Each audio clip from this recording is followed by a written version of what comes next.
600 kilometre এর যাত্রাপথ, তাহলে total যাত্রাপথ হচ্ছে 600 কিলোমিটার। একটি উড়োজাহাজ খারাপ আবহাওয়ার কারণে এর গতি কমিয়ে দেয়। এতে যাত্রায় উড়োজাহাজটির গড় বেগ 200 কিলোমিটার/ঘন্টা হ্রাস পায়, সময় 30 মিনিট বৃদ্ধি পায়। যাত্রার সময় নির্ণয় করো।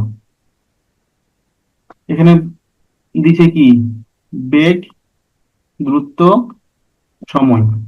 বেগ কমে গেছে, সময় বৃদ্ধি পাইছে। আমরা বেগ ধরে অঙ্কটা করব।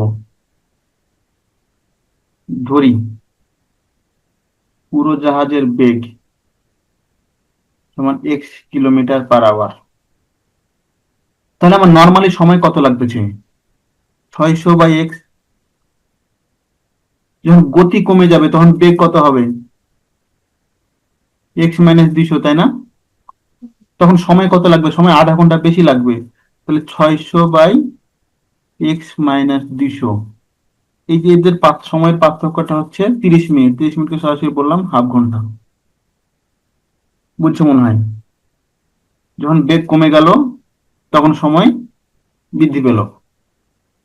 তুমি সময় নিয়ে করতে পারো কিভাবে জানো?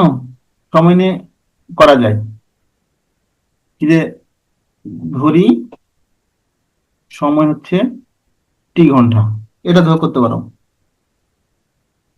তাহলে প্রথম ক্ষেত্রে বেগ কত? দূরত্ব বাই সময়, তাই না? এটা একটা বেগ। পরের ক্ষেত্রে সময় কত? দ্বিতীয় ক্ষেত্রে সময় হচ্ছে t+হাফ। তাহলে আগে বেগ হচ্ছে এটা, পরে বেগ কত? 600/t+হাফ। ঠিক আছে লজিক? তাহলে আগের বেগ পরের বেগ পার্থক্য হচ্ছে 200।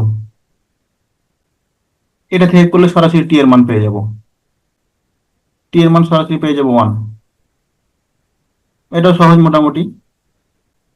আর এখান থেকে ক্যালকুলেশন করলে প্রথমে আমরা বেগ পাবো। এখান থেকে ক্যালকুলেশন করলে এক্স এর মান পাবো হচ্ছে 600। অতএব সময় 600/600 সমান 1 ঘন্টা। আর এখানে সরাসরি 1 ঘন্টা, যেটা ভালো লাগে।